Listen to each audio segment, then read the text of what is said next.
You probably took the right decision. What are you laughing at? I mean, in terms of you can't even say that without laughing. In terms of I had to be managing it down in the car. Took over, but I don't even a horse actually. named after you there. Yeah, exactly. That was my horse. Yeah, that was my horse. Did you back a point? Oh, probably did. Barry Condell actually. Barry Condell, who actually. Barry Condell traded, yeah, national today. Yeah, he won 7 grade ones until I thanked it. In Santry, so Were you off the tour if you documented it? Oh, 100%. I'd say they wouldn't have brought me because it was broke, like properly broke.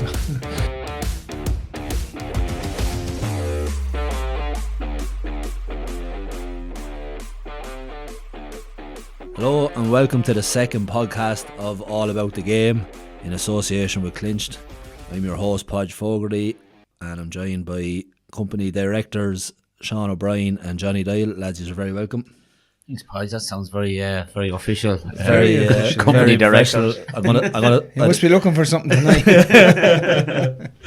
Yeah, well, we said we go one better than last week. Hello, lads. It's good to be back. We've survived the first hurdle anyways. We're back for week 2, so it's good to be back. We enjoyed last week, and we hope that our listeners did as well. Plenty to talk about on today's pod. I suppose only one place to start, Sean, and that's with a disappointing result last weekend with Ireland and France. Yeah, it was. I went to the game and I was nervous before the game because even outside the ground there was an aura about the French, the fans, the atmosphere. They were buzzing around the place. They were buzzing around the stadium. They were buzzing around the pubs. And you know when you get that feeling sometimes where today's going to be a tough day, and everyone probably knew it was going to be obviously a big game and a tough day, but when the boys come out and President Higgins come out and stuff, I was wondering, come on, get the game underway. It was about 15 minutes, I'd say, between Pete and Keane and Connor walking out, and then the anthems and everything else. It was nearly like too much made of it, I think, if you know what I mean. And obviously he's our president, but he's so slow now at getting out there and getting down to 2 lines and getting back in. I actually thought the same. I said he looks a bit under pressure. Yeah, he was severely under pressure, and the way the game kicked off then wasn't too bad, obviously, but the first 15 minutes not scoring and having like 6 or 7 entries into their 22, that was the losing of the game for Ireland. It wasn't, and it let France grow against French over the years, over the last 10 or 15 years. You have to get on top of them early, and if you don't, they grow and grow and grow, and that's where they get confidence from. And and it wasn't a good day, and I just didn't think that we had the firepower for them. And I don't know if that was to do with selection, a few bits in selection, but also just the way we were going about the game. We were trying too hard at times, and a lot of the younger players would have learned a lot from that game, mind you. But unfortunately, at a loss and potential Grand Slam, that was the biggest thing I felt afterwards. Was did we pick our most physical team for these boys at the start, and then bring on impact and energy? Does that air of expectation, Sean? You know, we'd have it. Obviously, we talk about it a lot in GA and stuff like that. Does that affect the players, or you know? Well, certainly I felt that obviously it's France coming to town, and it was going to be really tough for them. But I actually expected Ireland to bring their A game, and we'd have too much for them. Yeah, you know, and they probably were a little bit off that, as you say. I would have felt that physically we were bullied a good bit as well. But does that affect the players? That, you know, I don't think so. I think the players do so much mindfulness and are so well prepared mentally for every type of scenario. To be fair, we would even talk about a lot in Leinster, like about preparing yourself for a yellow card, preparing for a hooker getting injured, all the bits and pieces. So mentally you're kind of full of confidence, I think, going into a game like that. But then the physical part of it is where you have to get something out of it, and they didn't in the first 15 or 20 minutes. They threw the kitchen sink at France, and France just kept winning collisions, and we didn't. We kicked to the corner again. Maybe we should have played kind of cup rugby where you take your points, Then Sam hit the post, obviously, as well. Another big moment. So there was loads of little moments in the first 15 or 20 minutes that kind of set the tone for the rest of the match. And even though we went ahead in that second half, early in the second half, and got a good score, I still felt France's purple patch was coming, and it came in spades then. So it's a difficult one, because you have to, with those boys. Like I'd say, Simon and the coaching staff will be disappointed the way we defended as well. We were very sitting on our heels, weren't going to meet them, weren't meeting them in doubles, weren't really winning collisions. And I think there was a stat afterwards where I think France had 187 tackles, I think, and Ireland had 100. But there was 28 of France's tackles, impact tackles, and Ireland out of their 100 had 4, I think. So they're like, you know what I mean? That tells the story, doesn't it? Tells the story of the game, really. Yeah, and obviously, Sam didn't have the best day at the office, but because I wouldn't blame Samford. Your pack are going backwards. Yeah. You know what I mean? Your pack of forwards aren't winning collisions, and it's a different game for a 10. And especially a young 10 with a couple of games under his belt in the Six Nations, whereas the team going backwards and you're feeling pressure, a lot of pressure. So he'll take a lot from that game. I know, like, people were slating him and stuff during the week. I wouldn't mind that stuff. People are going to have their opinions, but he's a young 10 who's had 4 games in the Six Nations, his first Six Nations. He'll actually grow from this. So he will. Yeah. I believe. And in fairness to, like, he would have got a lot of plaudits over. We talked about it last week. Going in to replace Johnny Sexton, and he would have got a lot of plaudits for. So it is a speed bump for him, and I suppose that's the learning curve for him. He's going to have to learn fairly quick. He'll have to learn fairly quick. Yeah. It's almost like following it from the outside and on social media. He's either man of the match and everyone's giving him a clap on the back, or else they're going to town on him and giving him a hard time. And it's probably very 1 week your emotions, you're on top of the world, and then I'm sure he'd be very disappointed. But look, he definitely looks a future star, and he'll brush it off. I know well he'll brush it off, but still at the same time it's not a good feeling. Even when he throws the intercept late on in the game, his body language after straight away was hands on head. Like, he won't do that again either, I bet you. You know what I mean? He'll go back, because those things will happen when you're a 10. You're running the game, you're the director, you're the driver. You're making the calls, and for someone as young as him and with little experience at that level, he'll have a good look at it now and assess and get better, hopefully. But it's funny, because you say afterwards, right, the game is lost, all that crack, but will he be better afterwards? He will be. And it's a harsh lesson, but it's not just him either, by the way. Like Bundy, I thought, for a senior player, even though his nose was smashed up the week before, I think that was actually affecting him, because he didn't look right at all in the game. So then you have your person who's outside Sam meant to be minding him. Yeah. You know what I mean? He's having an off game too, and then is it a knock-on effect? There was some individuals last weekend that were off as well. It wasn't just Sam was off. There was a few individuals off, so they'll all have a good hard look at themselves this week. But hopefully they can finish strong this week away to Italy. But it certainly won't be easy over there either. Just in terms, I suppose, myself and Johnny be always GA and thinking of things in that way. You go down to 14 men in a match, you can kind of get you get bodies behind the ball, and sometimes it can inspire a team nearly. In terms of rugby and playing games, when you do go down to 14.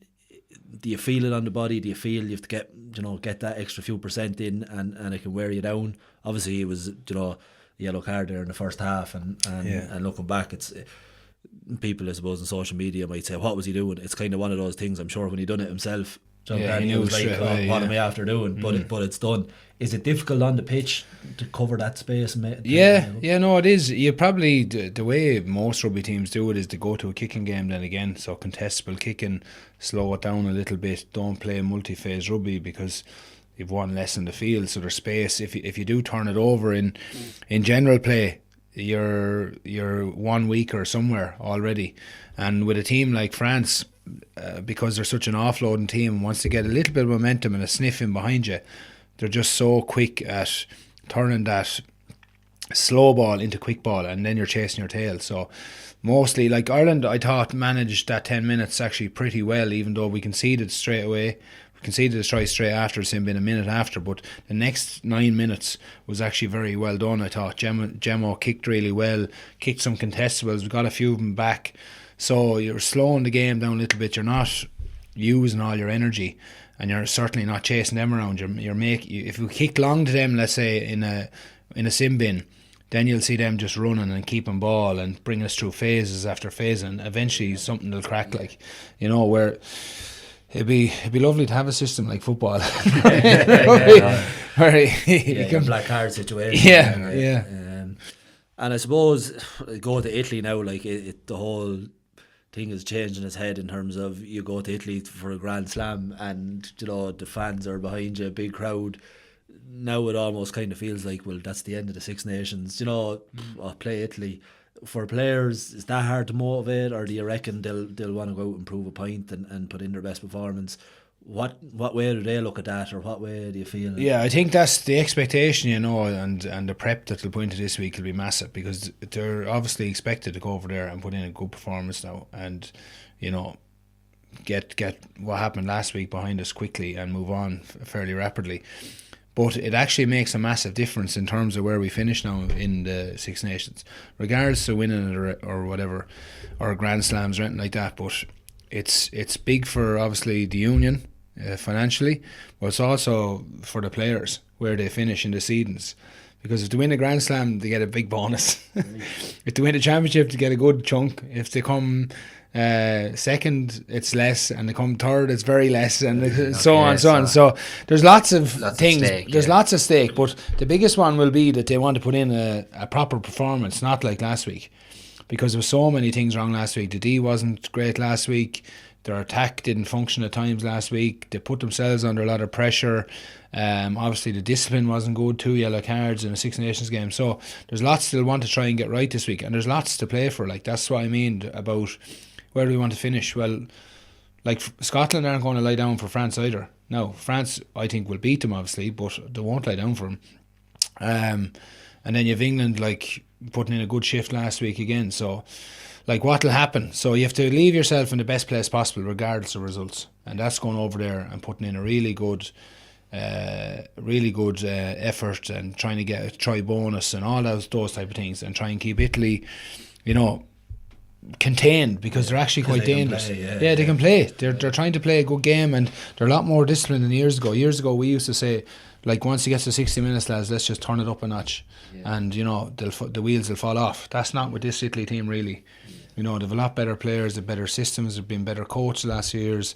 So it's still going to be difficult, but I'd expect the lads to be properly fired up now this week, going into this last game, and wanting to kind of prove a point. And hopefully I think there'll definitely be changes, but hopefully we have like a Mac Hansen back, a Gary Ringrose back, people who will ignite or attack a little bit.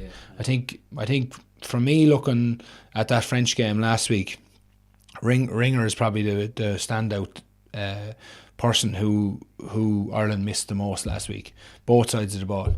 Like, he's such no one talks about him really, but like defensively, he is a defensive leader, and he's unbelievable at reading people and seeing pictures and going after people and physically setting the tone. And then in attack, he's such a good communicator, and he sees space well. And you know, I just thought, not that Robbie wasn't doing that last week, but Bundy was off.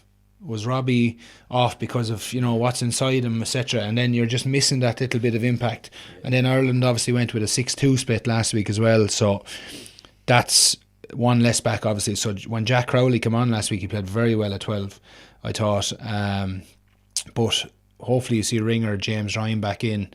Will he start Crowley? Probably, I'd say they'll give Jack a run now at 10 this week.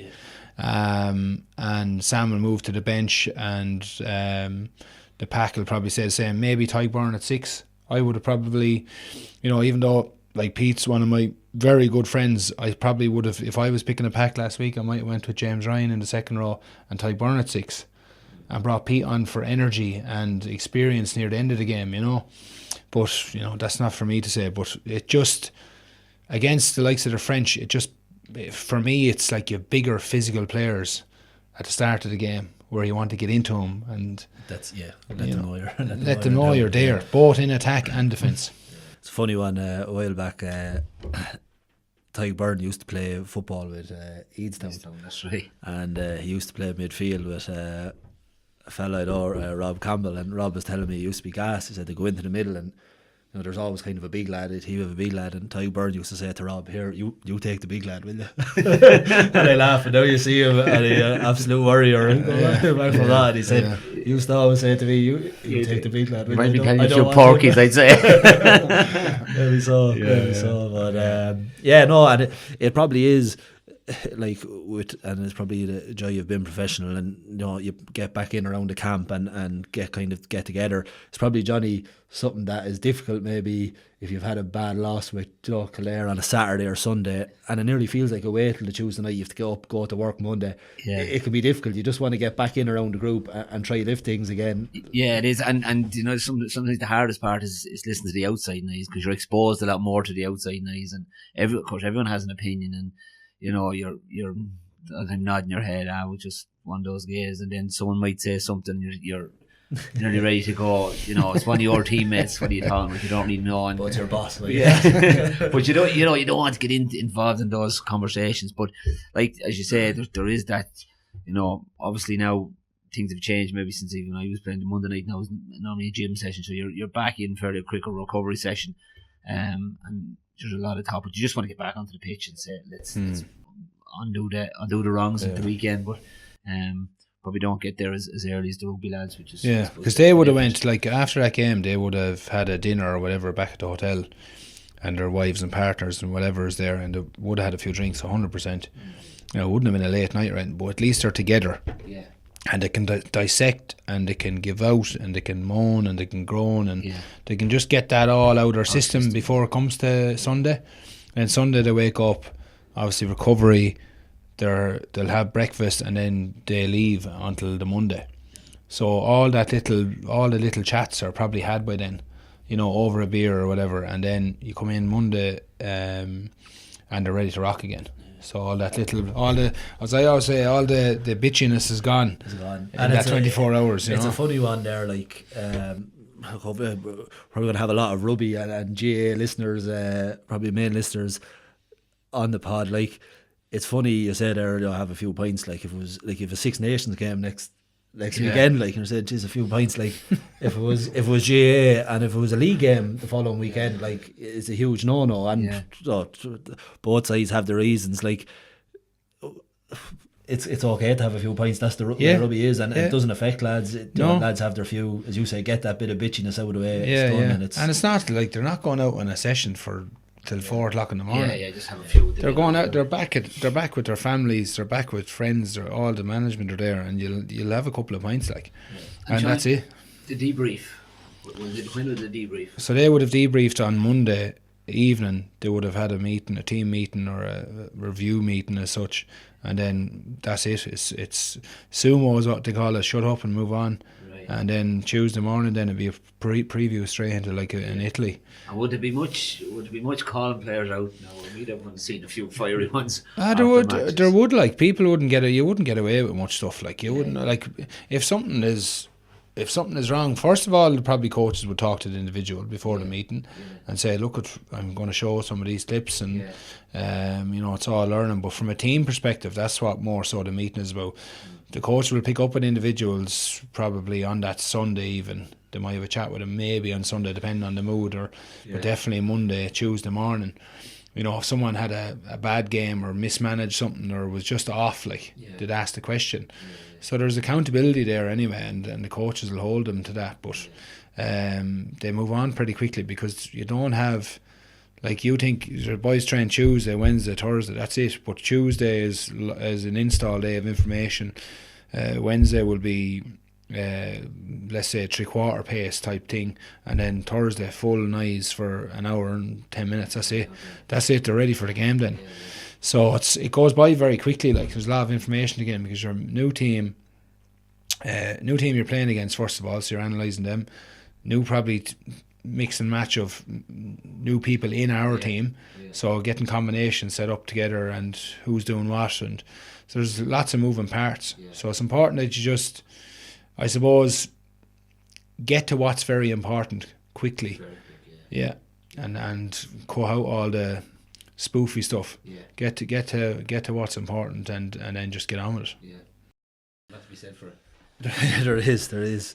I suppose, look, I just want to speak about, Sean, about your own career. Talking kind of up and down, you see a lot of, certainly from the outside, you're looking at kind of your rugby schools now, and they're almost like you're kind of, it's one of the steps in becoming a professional rugby player is you start in secondary school and probably move on to the academies. You probably took a little bit of a different route in terms of playing your GA, farming, playing a bit of rugby for Tullow, and it was probably, I don't know, maybe as much a dream to play for Carlow as it was to play for Leinster, but you probably took the right decision. What are you laughing at? I mean, in terms of, you can't even say that without laughing. In terms of, I meant to be managing down in Carlow. That's it. None of the stereotypes you managed to. I meant in terms of professional career. But look, and obviously I've had a great career, but just, I suppose, go back to where it started and going through, and I suppose nowadays, like, obviously you went to secondary school then in Tullow, like, would there be many lads that go that route, that don't go to their maybe Clongo? Well, as we know here in Kildare, Clongo is Newbridge College, that's where kind of a lot of the rugby players will go. Did it make it more difficult, or how were you spotted, or how did it come to prominence? No, it's definitely improved a lot since, let's say, I was coming through the ranks at Leinster youth level. So the youths and the schools are two different programs, but it's more aligned nowadays definitely than it was, let's say, 15 years ago. So the youths players obviously will be a Tullow or a Newbridge rugby club, or a Naas rugby club, for instance, or a Wicklow rugby club. And those are players who train Tuesday and Thursday and hopefully get spotted on a Saturday when they're 15 or 16 years of age to come into either the North Midlands or the South East representative teams, etc., etc. And then picked out of them then is the actual Leinster youths. And then you have the Leinster schools, which will be all the private schools within the Leinster setup, and then they play their own competition. They'll play Munster schools, Ulster schools, all that kind of crack. And then out of the Leinster schools, let's say at youth level, and the Leinster youths, you pick the Irish 18s that comes out of that. And then Irish 19s, Irish 21s, and they're all one at that stage. But out of, let's say, my team, there was actually a good few lads out of my team that came through to Leinster or Irish under 20s and went on to play professional rugby. But there was about, I think there was me, Shane Monaghan, and Jamie Hagan, and maybe one more, I'd say, from a youth's background. So out of that whole squad of youths, for talk's sake, there was 4 or 5 maybe out of 23 or 4 that came through and played professional rugby. And now the school side of it, there could have been 15 or 20 out of their whole squad. So the main things, I suppose, are at the minute is that the school systems have such resources. So one is the facilities are absolutely incredible. The rugby schools that are serious about rugby, like, they're state of the art. High performance units, nutritionists, proper rugby program, train 4 or 5 days a week. Like, you name it, they have it. And then the youths, on the other hand, we're still doing the same thing, only we're trying to upskill coaches, which is a massive thing for us now at the minute, because I would have believed that we had great coaches growing up, Larry Cannon and Vinnie Mann, to name a few, but when I'm at home now looking at, let's say, under 15s or 16s coaches, compared to when you go look at an under 15s or 16s junior cup team, it's chalk and cheese. And it's not chalk and cheese because they're, I suppose, the people are more knowledgeable, and if they've got the coaching, they've been coached as coaches, let's say, in the Leinster setup, they're absolutely fanatical about it. They want to become a coach. They've got the right training, they go to courses, and down home they're there now for lads, and lads are doing them. but I'm just giving an example of there's probably more of an appetite because of the infrastructure that's in schools, and you know what I mean, it's all generated towards rugby, where you're down at home, for talk's sake, you're dealing with 4 rugby, or you're dealing with 5 football clubs within 5 miles of each other. You're dealing with the rugby club, you're dealing with St. Martin's hurling club, Burn Rangers, like you're dealing with everyone. So you're not just dealing with a rugby program. You're trying to, like, I'm trying to say it to some of my minor players, 100% go minor training, football training, because I want you playing everything. But then, you know, at some point they'll pick a sport, like, but it's not like if I'm up in St. Michael's or a Blackrock, I don't have to tell your man at lunchtime, listen, you're not playing football today, because he knows he's not. He's going out. He's going out to play rugby. If you want to play football, there's another 10 lads to come in and take your place. Yeah, exactly. So that's just the way it is. But like, to be fair to the schools, like the amount of infrastructure, and obviously it takes money, but they have money, those schools do rugby programs, and they're exceptional. And that's why those young lads, when they come out of those schools, are ready to play for Leinster rugby and in a senior capacity, which is phenomenal. When they come out like at 18 or 17, 18, and they go into an academy, they're basically prepared so well that they can fit into our environment. Now, it's completely different, obviously, as well. On the other side of it is that a 17 or 18 year old who might be ripping it up in the schools, and next minute come into a senior environment and they're getting beaten up by a lad who's 26 or 27 years of age, who's, you know, a very good rugby player, and he's man strength and all that kind of stuff. So it's a big eye opener to them as well, where I think some of the club lads actually enjoy that part of it a bit more. Yeah, because they're a bit rough and ready, and they mightn't be as skillful or whatever, but they have a work ethic and they want to, they like contact, and feel that dog in them. Yeah, there's a bit of that in them as well. So I think I probably think I'd love to see more kind of hidden gems coming to the fore a little bit in the youth section. And I think that what we could do even as Leinster, and I've said this even in Leinster, is go back into the system a little bit when they've a year or two of development under their belt. So you mightn't be picking someone at 17 from a youth system, I think, because they haven't developed that well yet. Yes. But you could be picking them when they're 18, 19 and bringing them into a professional environment if that's feasible to them as well, you know, because someone, let's say when I was asked to go into the Leinster sub-academy I was asked to go into, I couldn't go into it because I couldn't afford to go up and down 4 days a week. That's what the sub-academy is. You're travelling to Donnybrook, you're there for half a day. Like, Mum and Dad couldn't do that, and I couldn't do it. Like it just was impossible. So then they actually offered me a full academy programme, which I could do then because I went to applied for UCD then, got UCD, and then they gave me a scholarship, accommodation, and Leinster's the academy wage on top of it. And then it was okay. Yeah.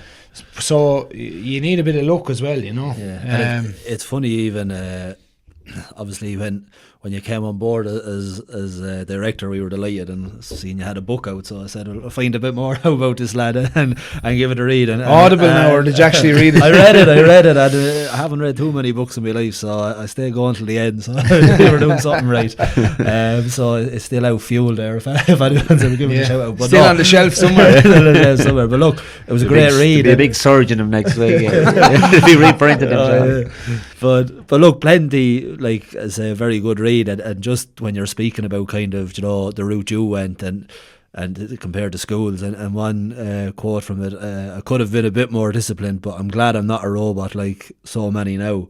Yeah. And probably to bring that back, probably playing for Tullow and playing and getting that bit of ruggedness, as opposed to, I'm sure in schools you've the best coaches, but it is all, you need to be here now, and we see the GAA as well. Yeah, it's overcoaching. You're trying to systems now. Systems, yeah. Like most club teams or well, not club. I wouldn't say actually club teams have it, because the coaches don't know how to implement an actual system as such yet. Now, there's some club teams that have a very good, they might have for talk's sake, a 1-3-3-1 in attack and stuff like that. Now, that's the way it's going, but like some of the schools, they just play a certain type of way and that's it. And you're meant to be here and you're meant to be there and that's it. Where I would have came into the knowledge part, the smarts of rugby, I didn't have when I went to Dublin first. I was naturally, where pick out someone and run at him and run over him, or like bury him with a tackle. Don't worry about tackle technique.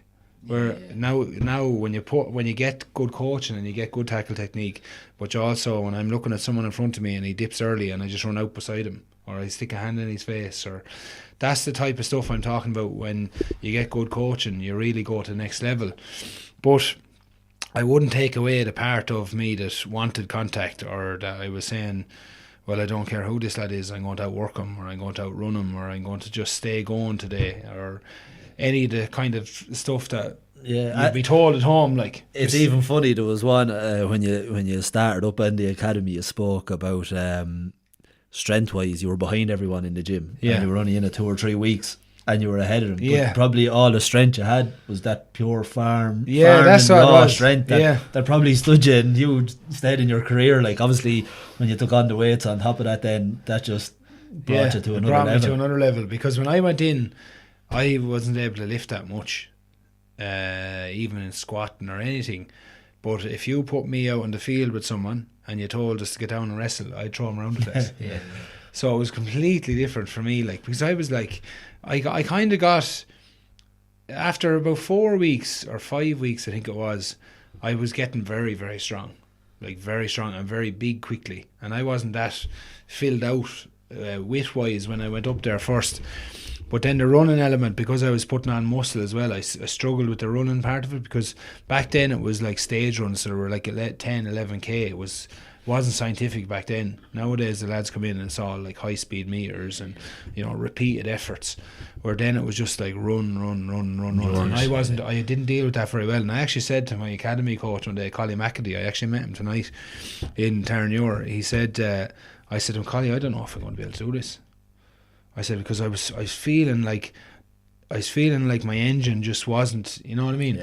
I built a little bit of it, obviously, but I thought I needed to be in another. He's like, don't worry about this. He said, give yourself another few months now, we'll see where you are. And then I was absolutely flying. It's like building a car from scratch, I would say.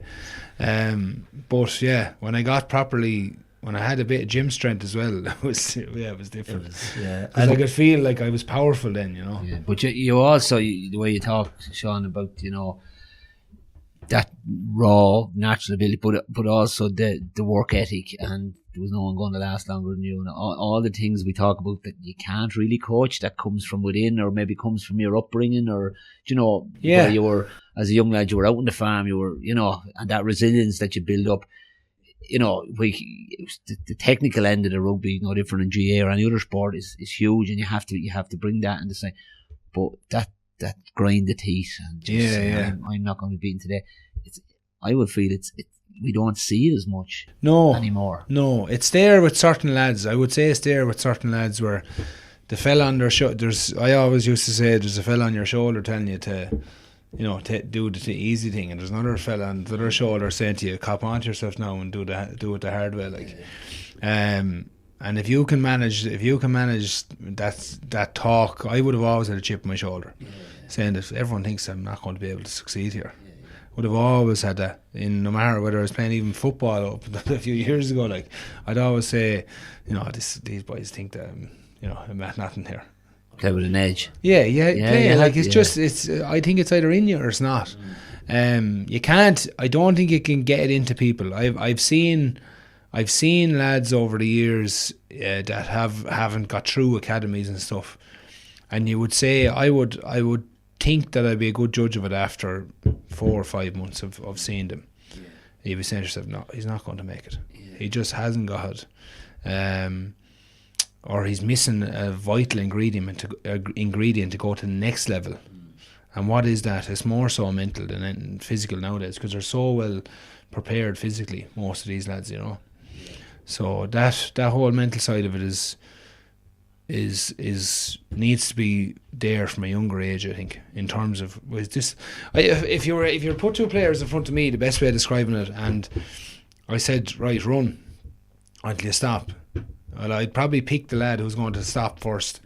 You know what I mean? If you had your choice, if you knew someone or knew their mentality a little bit, you'd probably say, well, I know he's not going to stop.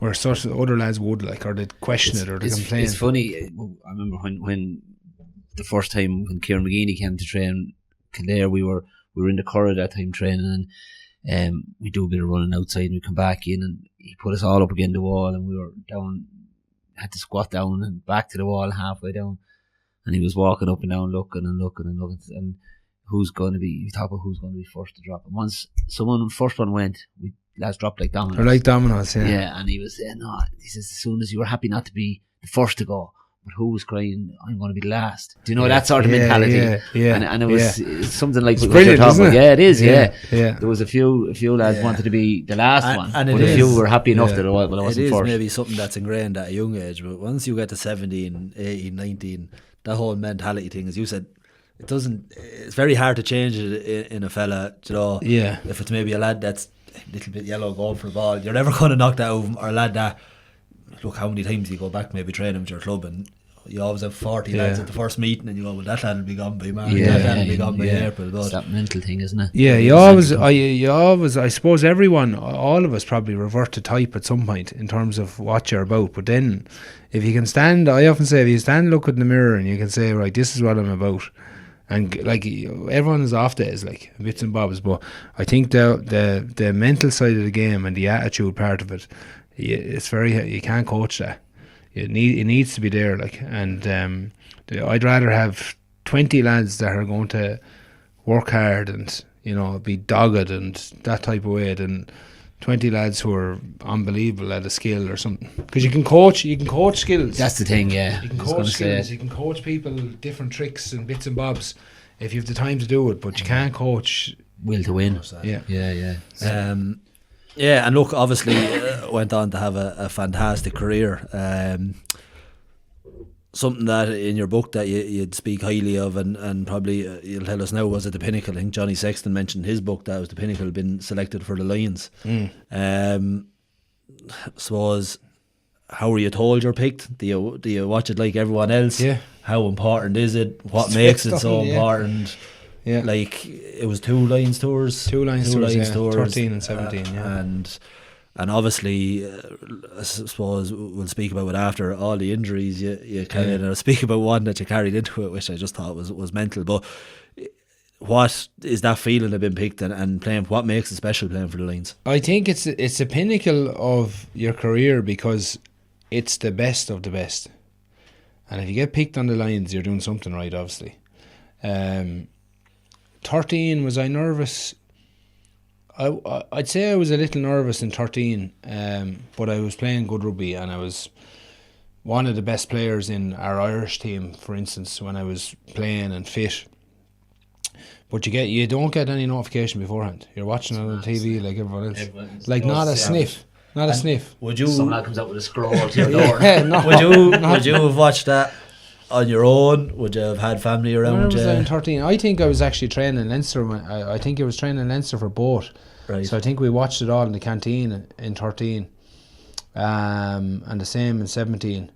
Because we went outside, our media manager came over to us straight away then, and we went outside for a picture with a jersey and stuff. But hard on the lads, I'm sure, that didn't make it too. Yeah, because you're looking around you, like, that's the first thing that I'd say, is that you're looking around you going, Jesus, who didn't make it, like, or who wasn't called here that should have been on it, or that you think they should be on it. But it's, you're in the creme de la creme of rugby players, in terms of, like, you're playing with lads who you're trying to take lumps out, but you're so excited about playing with this fella who is world class or is unbelievable, or someone who you've studied and, you know, tried to get one over on, but now you're going to be teammates with them. And that whole Lions aura about, like, coming together and being like a proper touring party, it's actually like that, in terms of, like, getting out together on the beers, great crack, train hard, enjoy yourself, all that stuff is there in a Lions tour, like, so it's very, very special and unique. So to be on to them now, I loved every bit of the Lions. I would have said after 17, I thought it was a missed opportunity to beat the All Blacks there. It was just, I thought we went overboard, like, on the whole celebrating the second one.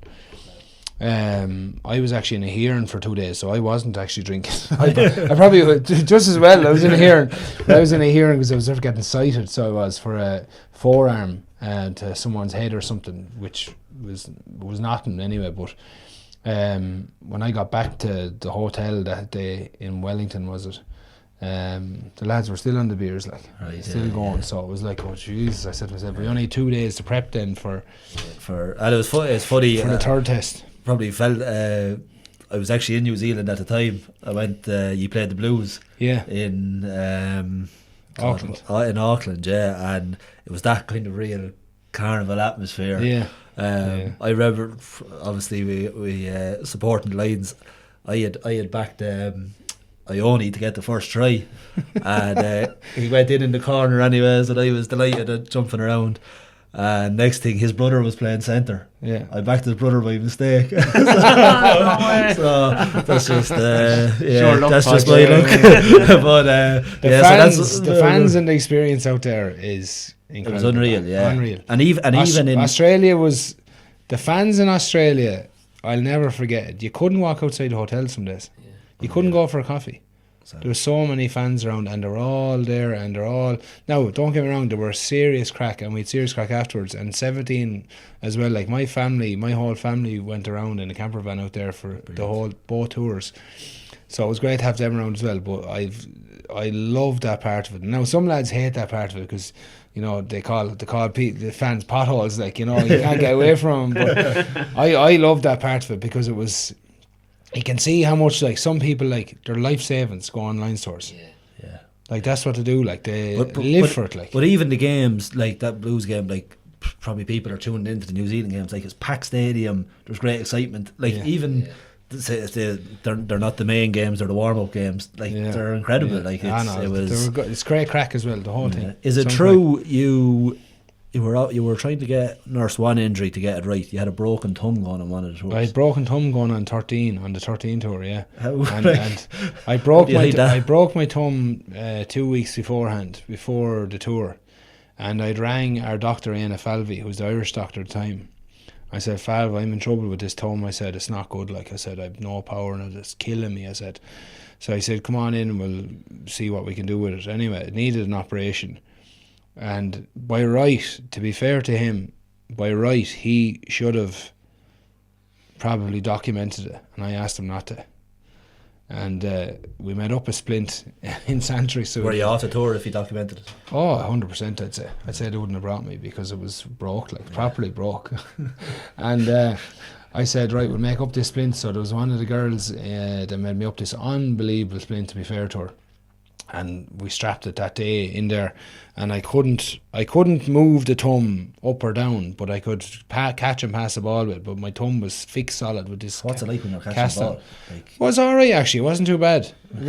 I got injected twice, but I was grateful that obviously he made little of it and just said, right, rock on now. As long as you're able to catch, pass, do what you need to do.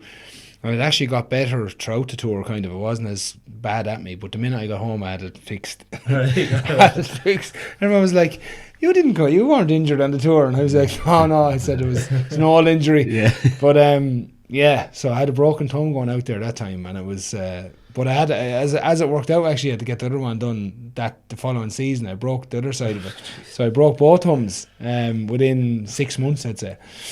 So it was a bit mad, but yeah, fairness to Ian Falvey, he was brilliant about it. Yeah, Jesus, helped me out. And I know, going through all the different injuries, I know myself, I get injuries, and you know, I could nearly make excuses. Well, things like what you went through was madness, like and to get back on the field. And Johnny, you probably often speak about just, I don't think you ever had a broken bone in your body. No, you were on the other side. I didn't put myself through as much hard as you did, John. No, but look, again, it's I never got any bad injuries, but like you would have went onto the field with, you know, different niggles and strains. Yeah, exactly. But I always felt, and maybe it's easy for me to say it, but when adrenaline is huge. Yeah, it gets you through a lot. It gets you through an awful lot. And I didn't have any broken bones or anything like that, but there was times, like I remember my ankle one time, and I just said to Danny Mull, will you just, you know, give that a jab there and we'll strap it up. Get on with it. But like, when you come down off the high of a match, you be in bits, but like, you just get yourself right again, and you just didn't want to miss. Obviously, you know, I wasn't playing to the level you were playing to, but like to go, I'm sure looking back, and you're so glad that you would have missed it. Oh yeah, you would have missed the it. tunnel heel. And there's been loads like there's been it's rugby is well, it's not like that nowadays, to be fair, but I probably, like, I'd say one of the best games I played, but one of the most painful games I played was against Exeter in the Champions Cup in 2016 or 17, I think it was. We were under pressure, Leinster were, to win, and they were coming to the Aviva, and I remember my hip at the time, I was after breaking down twice in training that week with my hip, and it was nearly at the stage where we were saying, like, I'd say everyone on the field said, this lad's banjacks. Like, I remember actually Gary Ringrose running by me one time. Oh, sorry, actually, that was the following week. But the week before that, I was after getting skint in training. And I won't never get skint in training. Like, and I was just like, I could not get to the speed I needed to get to. And my hip was killing me. And I remember one day going off, and I was very emotional going to the sideline and training. I just walked back in or whatever anyway. And the following week, I got it injected with this lubricant. And I remember that week of the Exeter game, I said to Leo, no, I'll be good now for the game. And he said, just train on Tuesday this week. And I trained on Tuesday, and I swear to God, I went home and I cried in the bed. My hip was so bad. And I didn't have to train the rest of the week now, mind you. So just horsing anti-inflams into me and trying to get myself right. Went out on Saturday, man of the match. Right, and I remember afterwards I was like delighted because I felt like I was back to myself again. You know, when you're struggling with something so bad like that, you don't feel yourself. And I remember afterwards feeling like, right, now I'm back type thing. You know, I had a Hurva game, was flying, and on the Sunday didn't feel too bad. Monday didn't feel too bad. Tuesday went training, broke down twice in the session. And that was me dust. I didn't play that week. Like, I was dust. So I was able to do it just a once off at that stage. And I was saying to myself, right, that's me done now. Like, I'm finished here. Like, I have to go get this done. And that was actually the breaking point of me saying, that, all right, I need a hip operation, but Ireland saying, well, we don't really need you anymore either. So, and it is, and probably see it. So you see it in professional sport. You see it with GA, and it's hard. Like, you're one of Ireland's top players for years, and then all of a sudden it's like, thanks, there's a new lad. Yeah, but thanks for your service. Do you know what? It's hard to get your head around that, because I wouldn't have been when I was coming through, when I broke into the team, that was it. I wasn't on the bench, really. Yeah, I was on the bench for a few games, maybe for different games that they'd have you there nearly as a safety net more so than else. And then you're starting and trying to play every game that you can, big games, and you're being rested for other games, and then bang, it's just gone. Because I remember being in Carton House that evening and having a conversation with Joe, and he was like, oh, you know, it wasn't good at the weekend. We were after Italy, or I'm not sure what game it was. We played Wales, and I hadn't played that well, and there was a bit of someone missed a tackle on the 22, but I would usually sweep him up, and I missed him straight after. And I remember looking back on the game and looking at me trying to run back after him. We got back after him into the 22, but I was like limping running back, you know, with the hip. The hip was dust, like. And then I was just like, you know, this is why now that I'm not being picked, and you know they're moving on now, because they said that they didn't think, if they probably knew now what to know, they might have kept me on for another while in Ireland. But that's when I decided then to go to London Irish, because they were happy enough with, if I get back with the hip replacement, I'd be fine. Where Ireland weren't. They were like, no one's ever done this, you won't do it. And that was another chip on my shoulder. I'll show you now that I'm able to play it for another 2.5 seasons, but not to the level probably that was expected at Ireland, to be fair. So it was business wise, it was good business by them not keeping me on, obviously, and you know, me just moving on. But from a personal point of view, you're kind of in that moment, you're like, Jesus, they're not looking after you, they're not trying to do anything for you, you know what I mean? Yeah, that's it. You're having that little bit of a whinge and a moan to yourself, but when you emotionally though, that's tough. Like, tough. You would, like, you'd hear about it even with GA players, you know, maybe a new manager comes in and says, listen, you know, I'm not going with you. Johnny, how did you feel? I remember the night you told me that's it. I remember we hopped into the fucking showers after training and just saying that's me, and I was like, for me, you were still the best forward in there, and not telling you that to be a lick arse, but you were. But I suppose from my point of view, I was 36.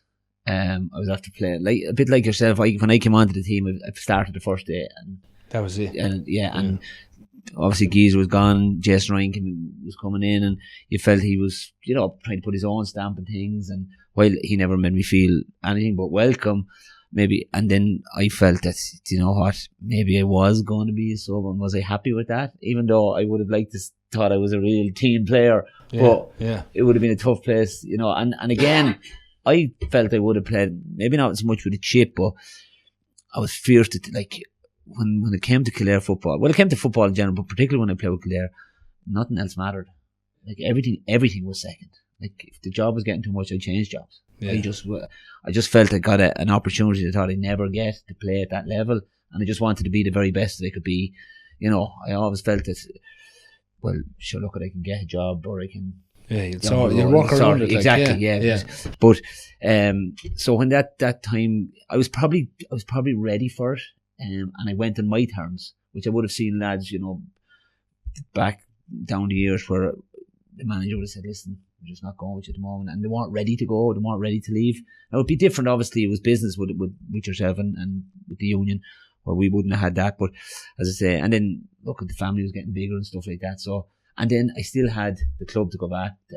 Do you know what I mean? Yeah. So it was a bit like I was easing myself away from the game. Yeah. I stayed probably a lot longer at the club level.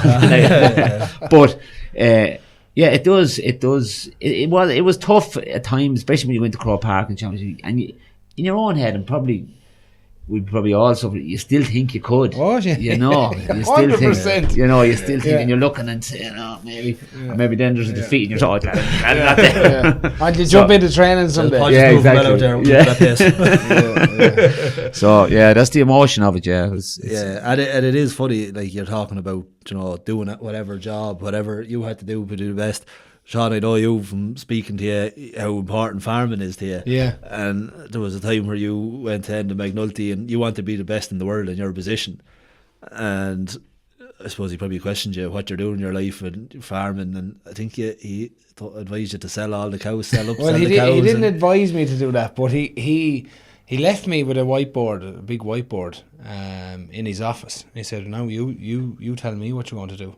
Yeah. And I just wrote up like everything that was in my head in terms of like things that were derailing my recovery and life, and what got in the way, and socially and everything. But I put up actually on that picture. I still have it on my phone. I had a picture up and I just put crosshairs on it because I like shooting, and I just said one bullet in the middle of it, and then everything was off that. But like I put up everything, derailers, best players in the world, why they're the best players in the world, rated myself against them, all that kind of stuff. Done up this big hullabaloo anyway on a whiteboard. And like when you actually review it then and look at it later that evening, I was like, Jesus Christ, the amount of stuff I'm doing in terms of like farm. I'm not like doing extra video work. I'm going home to calve cows, and I'm driving down the road, and I'm going to the rugby club here 3 days a week. I'm going to 4 charity things. I'm trying to help everyone and not helping me. Yeah. So that was huge, that exercise, just to get some clarity in my head. But at the time, you see, I was trying to improve the farm, and probably Dad was doing his own thing still, and I was probably frustrated with that, when I know probably right to be. And I probably was after getting into more stock, and I wasn't ready for more stock. So what I done was I said, right, I'm clearing the decks here now altogether. So I got rid of all my stock that I had at the time. And then, I'm not messing with you, I had them in the sale the week after I done that. And I had complete clarity in my head straight away. I had such a clear head about the farm. I had no more stress really. It left me like. And then there was other few bits in my life, so I was like, more recovery. So I said, I'm only going to give Tolo one night a week in the rugby club. I was make sure I get to the river 3 days a week, for recovery. Make sure I'm doing all I can do recovery wise, because I was getting a bit older at that stage. That was leading into the 2017 Lions. Why would you have to go to Tulla? Would you I was coaching there. Would that have been expected of you? Or? No, it was something I was doing. I was giving Yeah. him a hand, and then once I'm in, I'm like, well, I'm not leaving. Yeah. You know what I And mean? was there a bit of you, Sean, that felt, well, you know, I'm now a Lions player, but can't forget where I came from? Was there 100%. Yeah. That was. But I would have always said that, Johnny. Even when I was 19. When I was 19, actually, was the first time I coached Tullow senior team. Right. I just went down and started coaching them, and that was it. Yeah. And just passing on knowledge. I didn't even know how to coach at that stage. Yeah. But I was just trying to get him better and improve bits and bobs in it. But I always would have said, like, that was, and I even said there to Stephen when I was up in Terranure presenting those jerseys, that it was, there's always something very comforting about being in your own club. Like, a club is so important to you. Huge. Like, as you know, and you know, Park, as well. It's like, I don't know, it's hard to describe how you feel when I walk into Tullow. It's nearly like I'm at my most comfortable there. Yeah. And then you're trying to, then the club is getting better and everything's going, and you don't want to let go of that then. You want to keep driving it. Yeah. So that's probably why I was doing so much in it early on. But again, then that whole exercise was brilliant for me. And I tell you what it was real honest. It was real honest. I had at the bottom of it, like, go and talk to 3 people. Johnny was one of them, Joe was one of them, and who was one of them? Was it James, maybe, one of my best friends? And actually ask him, like, what do you think of me right now? And what am I not doing that would you see that, like, I'm not doing right? Or, like, complete honest questions. So that gave me a good bit of perspective at the time, because you're still learning about everything as you're getting older, and you're getting better, and there's more spotlight on you, and there's, you know, people are at you and people are trying to chop you down as well. How do you stay ahead of all that? Like, But huge humility to be able to do that and take that, probably a lot of, well, maybe not a lot, but some criticism of you, and be going looking for that, because not everyone's able to do that. No, and you know, that helped me for those last 3, 4, 5 years of my career big time, because I was in a place then where I knew my body really well, obviously, even though after all the injuries and stuff, but I knew how to recover. I knew I would say that even after a long-term injury, I could hit the ground running. I could be the best player in the field after being out for 6 months. Yeah. Because I knew how to manage yourself. But I also used to think about, going back to the mindset part, I also used to think that after every injury you can always be a better player. You can come back better. I came back leaner probably every time after an injury. Leaner. Like to the point where lads were going, sure, you can't get any leaner. I was 11% body fat, like, when I was playing. And I got down to 9 at one stage. Actually, I was too lean. Where most lads, probably definitely include me, if I get back out on the pitch, and sure, then it'll take me 2 or 3 months to try. Now I'm 30% body fat. But no, stuff like that. Yeah. That exercise though, I would say for young lads, I don't care what you're in, what sport you're in, football, basketball, whatever. If you can have an honest meeting early with yourself, and write down those things. No one has to know about it, or you don't have to shout it from the rooftops. But if you can sit down and actually go through stuff like that and be self-aware, have enough self-awareness and ask yourself a few hard questions, I think in a sporting sense it'll make you up in terms of actually, right, this is where I'm at right now, and this is where I want to get to. I don't know if managers or coaches or anyone really do that with players anymore, because it's nearly frowned upon now that you're having a go off someone, but not having a go like shouting the head off them. You're telling them straight up what you feel, and maybe sometimes coaches, and I would say this sometimes, maybe I'm not right about that.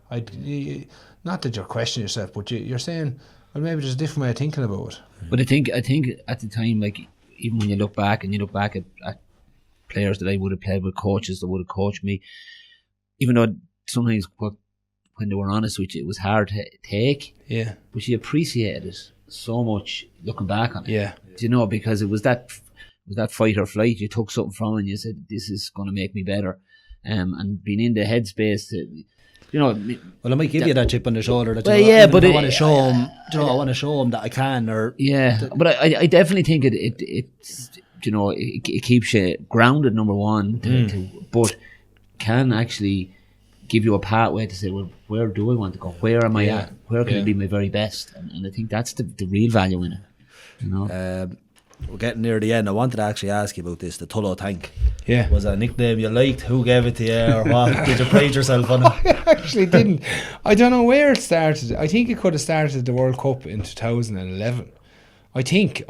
Was that in... But I could hear every time I could... Leinster, I think it started in Leinster though, because I walked out in the RDS one day and we were warming up, and I nearly always done a similar type of thing in the warm up. I used to go to the far side of the field, run a bit of a half lap, and just take in the whole atmosphere and stuff. And I seen a few people one day with blue t-shirts on them, a yellow square on them, and then the Tullow Tank in the middle, and I was like, and then everyone started calling me it. So it just took over. But I don't actually. Named after you there. Yeah, exactly. That was my horse. Yeah, that was my horse. Did you back a fight? Oh, probably did. Barry Condell actually. Barry Condell, who actually. Barry Condell traded, very national today. Yeah, he won 7 Grade 1s until I Tank did. But I sold him after his first pint of pint.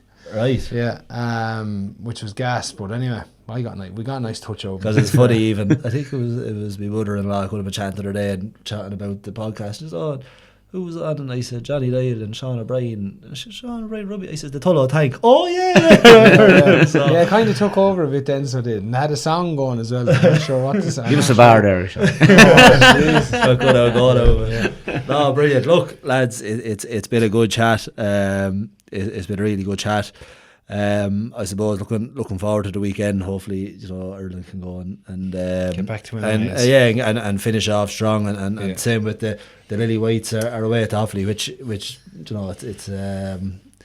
it's a good test. I'm sure Offaly you'd be expected to win now. Yeah. Surely. Yeah. I expect them to go. I do. Well, I'd expect them. We're going down there, and Offaly like Kildare going to Tullamore. The fancier chance always did.